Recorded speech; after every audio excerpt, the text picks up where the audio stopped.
From the KSWB studios in San Diego, this is Take 5 with your host, Perrette Godwin. Hello, I'm Perrette Godwin, and as you just heard, this is Take 5. Welcome, and thanks for joining us. A couple of weeks ago, we sat down with three gentlemen to talk about the real estate market, and I've got to tell you, the topic was so hot, and the response was so hot as well, we decided, we got to go back. Lots of emails about this particular topic. So we've decided to continue the discussion with one familiar face and a new face. Rejoining us tonight is Rich Toscano, who recently became a financial advisor with Pacific Capital Associates. Rich also has a website that looks at the housing market. And on the real estate side, Lee Sterling with Help You Sell Realty. He's also a member of the North San Diego County Association of Realtors. Gentlemen, welcome to both of you. Thank you. Thank you. And I have an idea. This first question I'm going to ask firstly to you, and that's because I sort of know what Rich is going to say. We're going to let you go first. Okay. Are you a bubble believer? Is there a bubble? Well, first of all, you've got to be able to define a bubble. Thank you. You know, there was Tulip Mania, there was the South Sea bubble, there was the high-tech bubble. So what's your definition of a bubble? I don't think anybody can really describe it fully. Everybody's got their own interpretation of it.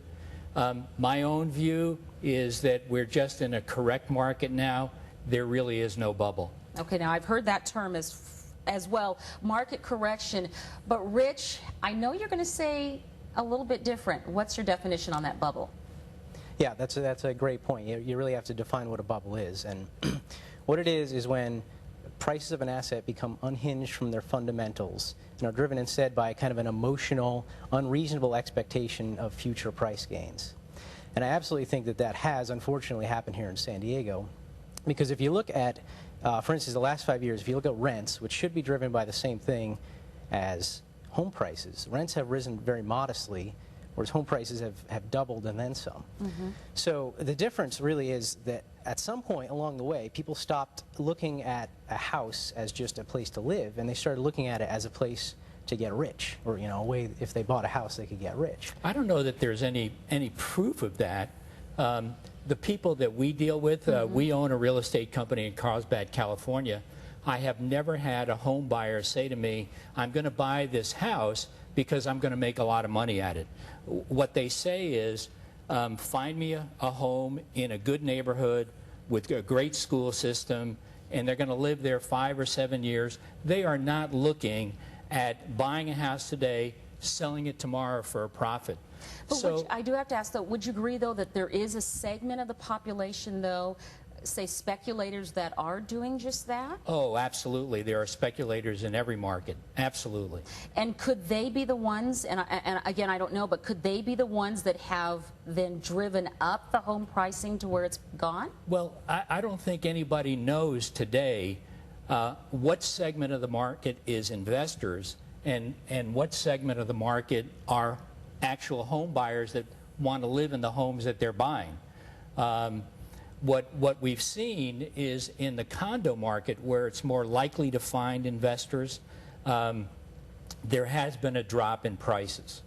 But the single-family home, detached as we call it, prices have been fairly steady. I think you have to define what a speculator is, like you had to define what a bubble is. Most people think that if they don't live in the house, they're a speculator, and if they live in the house, they're not. But I don't actually agree with that, because a lot of people who are buying homes, they're using these exotic mortgages where they basically trade a really low upfront rate, monthly payment, for a much higher monthly payment down the road. Now, I've spoken to a lot of these people, and to a man, they say, well, before the payment resets, I'm going to sell this and take my equity out. Now, in a sense, those people are speculating, because if home prices don't go up by the time the payments reset, a lot of them won't be able to make those payments, which could increase by 50 or even 100% in some cases. And we're going to be talking about exotic mortgages in just a few minutes, but I want to get back to what's currently happening. And what I'm reading about, and I'm reading about this in various places, is that we are seeing a market slowdown, or maybe it's a market correction. Is that true? Well, you know, it depends who you're reading, and everybody's got their own axe to grind. I noticed that Rich mentions Case Shiller in some of his studies.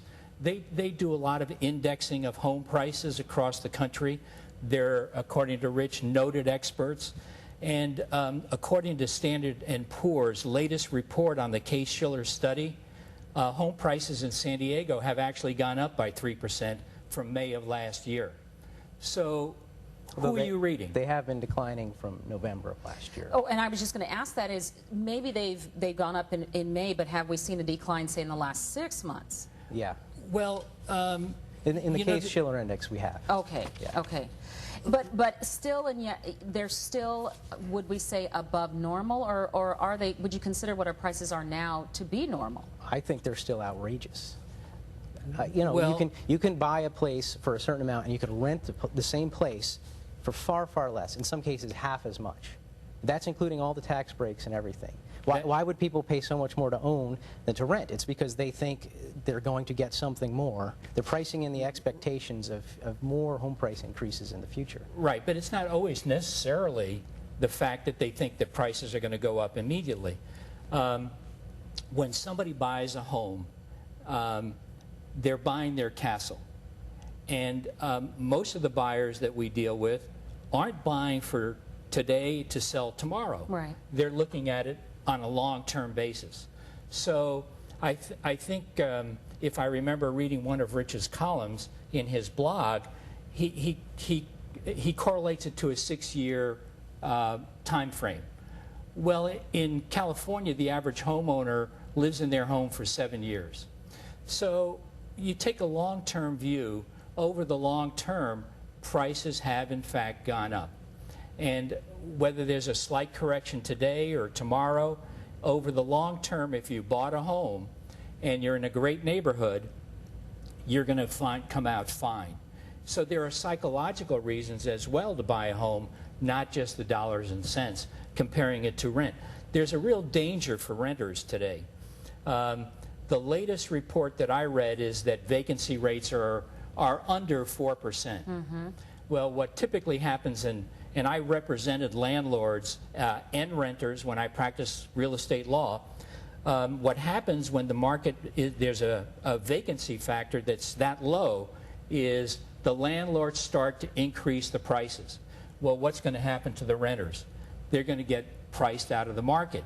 And then they're going to be looking at homes that they didn't buy when they could have, and they're going to get stuck. Right, okay, well, and you know what? I hate to do this to you, Rich. I'm going to ask you to hold that thought. Okay. We're going to come back to you first off, but first we're going to take a break. Stay with us.